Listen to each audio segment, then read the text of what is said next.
Hey everyone, am Colton Clark, and I would like to share what all I wrote for my writing portfolio. I hope that you all enjoyed this class like I did this year. Um, but I think I got a lot out of it, and I think my writing portfolio reflects that.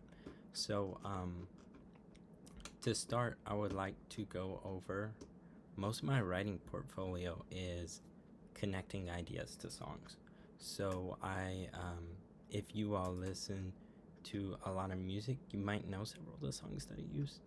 But so one of the first songs that immediately popped in my head for this class was whenever we were reading the Odyssey. There's a song from Iron Maiden called "The Rime and the Ancient Mariner," and that goes with a poem as well.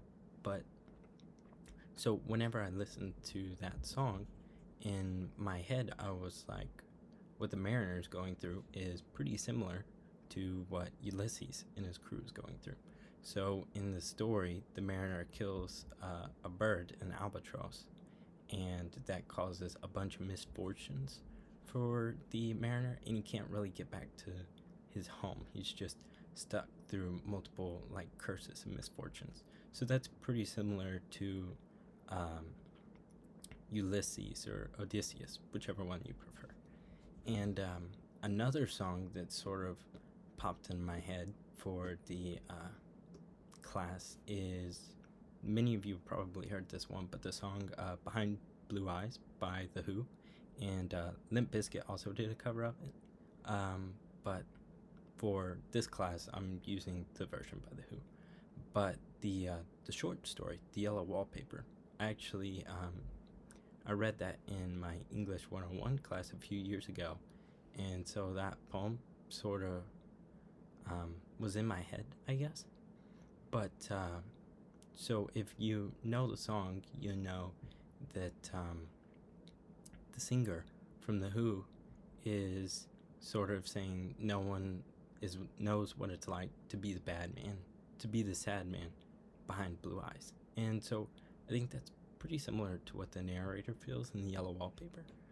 Because, like, her husband doesn't really let her express herself, doesn't even let her write. She's just locked in that room, right? So I think that was a pretty good connection that I made there. Um, so this may be a song that not many of you people know, but another song that I made a connection to was a song called "Eat the Rich" by Aerosmith, and I connected that to A Modest Proposal.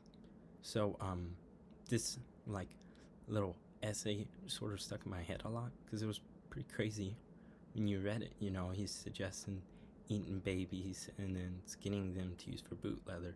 It's just kind of unsettling and uncomforting. But so the song "Eat the Rich" by Aerosmith is sort of like the opposite. Um, they're making the same point, but it's the opposite. So like Jonathan Swift is saying that like the poor don't really do nothing for society, so they like would be good food and I guess boot leather. But in Aerosmith, they're saying like the rich do nothing. One of the lines that I have right here says that they're dancing on the yacht club with Muff and Uncle Biff. Like they're just partying all the time, not really doing that much to help. They don't care about the lower class. So they're both making the same point, just in a different way. So I think that was also a pretty good connection that I made there. And so another song that I think we all know, regardless of how much music we listen to, is the song "Somebody's Watching Me" by Rockwell. And so Michael Jackson is actually one of the background singers in it. I believe one of his brothers as well. But I relay that to the Telltale Heart. And I was also thinking of another song that could go with this somewhat. Private Eyes by Daryl Oates and John Hall, I think it was something like that. I might have it wrong, and I apologize for that. But I think that, it's a pretty good pairing. He's paranoid in the song. He always thinks that somebody's watching him. But at the beginning, just like in the Telltale Heart, it's more just like general paranoia. But then by the end, he starts blaming it. He thinks that his neighbors are spying on him, the mailman, the IRS, like, and so that's sort of how it is in the Telltale Heart as well. He thinks that the old man's watching him, and then the neighbors hear his heartbeat, the police. He's just kind of going crazy. But I think what I'm most proud of is I wrote an original poem, and I haven't really wrote poetry before. In fourth grade was the last time I wrote poetry, so it's a little bit rough. But so this is titled "Everyone Has Something," and it goes as follows. And also, this is written in connection to the movie Unbreakable, so hopefully you can sort of see where it fits. But I wrote, "We may all be special and just not know it. Your grandma makes perfect cookies that somehow taste the best. Your spouse can cheer anyone up, even on the worst day. Your cousin can play any sport without breaking a sweat. It almost feels like magic, but magic doesn't exist, right? We each have our own magic. Your mom finds the missing remote without even looking. Your brother talks to anyone and somehow makes them smile.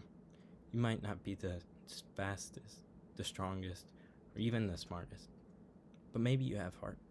Maybe you're amazing at something that isn't obvious at first.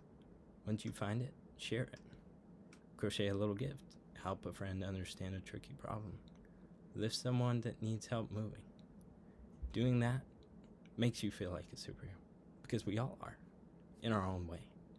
Everyone has something."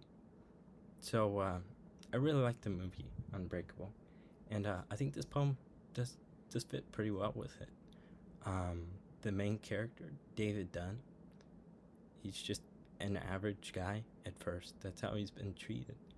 But, he figures out that he is a superhero. And Mr. Glass, if you remember, was saying that superheroes are here, just not over top like in Marvel or DC. But even David, he's kind of like that, isn't it? But, if you stop and take a deeper look, we're all pretty special, aren't we? So, yeah, I'm pretty proud of that poem, and I hope that you all enjoyed it, and I hope you all enjoyed this class as much as I did. So thank you for listening to my writing portfolio, and yeah, I hope you all had a great time in this class.